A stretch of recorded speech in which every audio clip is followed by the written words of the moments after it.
बुलेटिनच्या सुरुवातीला एक महत्त्वाची बातमी आपण पाहूया। पुण्यामध्ये मुख्यमंत्री आणि संरक्षण मंत्र्यांच्या कार्यक्रमस्थळी साप आढळून आलाय। मुख्यमंत्री आणि संरक्षण मंत्री ज्या ठिकाणी बसणार होते त्या मंचाजवळच हा साप आढळून आलेला आहे। मुख्यमंत्र्यांचा ताफा कार्यक्रमस्थळी दाखल झालाय आणि त्यानंतर साप स्टेज खाली गेलाय। सिम्बायोसिस महाविद्यालयात पदवीदान सोहळ्याच्या कार्यक्रमामध्ये सापाच्या वावरामुळे सध्या भीतीचं वातावरण दिसून येतंय। या दृश्यांमध्ये आपण पाहतोय की ज्या मंचावरती मुख्यमंत्री आणि संरक्षण मंत्री बसणार होते त्याच मंचाजवळ हा साप सरपटताना दिसतोय।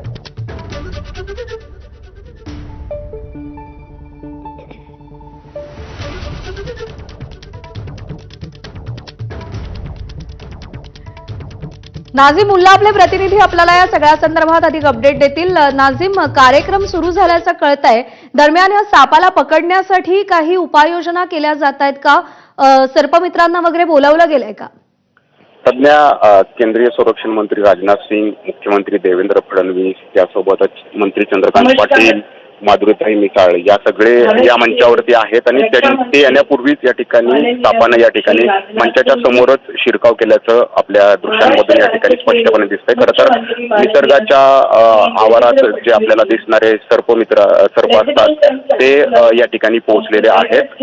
सर्वतोपरी यंत्रणांकडून खबरदारी घेतली जाते, सर्व सुरक्षेच्या दृष्टिकोनातून पावलं उचलली जातात, परंतु निसर्गात जे सानिध्यात असणारे हे साप या यंत्रणांच्या या ठिकाणी पोहोचलेले आहेत। त्याच्यामुळं आपण बघितलेलं आहे की साप किती सर्पदंश झाला तर किती धोकादायक ठरू शकतो, जीवावर बेतू शकतो हे पाहता आता हा साप जो आहे तो मंचाच्या खाली आहे आणि यंत्रणांकडून सर्पमित्रांना बोलवून या सापाला पकडण्याचे प्रयत्न जे आहेत या ठिकाणी सुरू असल्याचं देखील बोललं जात आहे। आता सगळे हे मंत्री महोदय असतील किंवा सिम्बायोसिस महाविद्यालयाचे सगळे वरिष्ठ अधिकारी जे असतील ते सगळे मंचावरती पोहोचलेले आहेत आणि सुदैवाची हीच बाब आहे की या सर्पाने कुणालाही आतापर्यंत दंश केल्याची माहिती समोर आलेली नाही। नाझीम, माहिती मिळू शकली हा साप कोणत्या प्रजातीचा होता? विषारी होता की बिनविषारी होता? काही कळू शकलं?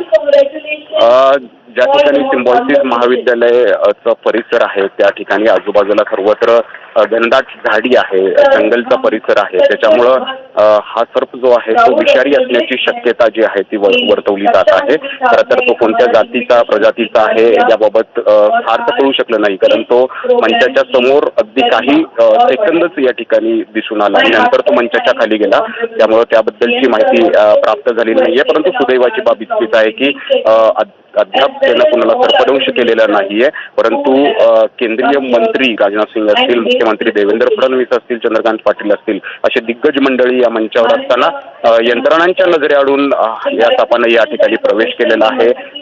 निसर्गाच्या सानिध्यात असणारे हे साप याकडे मात्र यंत्रणांचं दुर्लक्ष झाल्याचं यातून स्पष्ट होत आहे। प्रत्येक व्यक्तीला तपासून या ठिकाणी सोडलं जात आहे, परंतु निसर्गाच्या सानिध्यात राहणाऱ्या सापांनी या ठिकाणी शिरकाव केल्यामुळे यंत्रणांसमोर एक अडचण निर्माण झालेली आहे। ठीक आहे नाझीम, धन्यवाद दिलेल्या माहितीसाठी।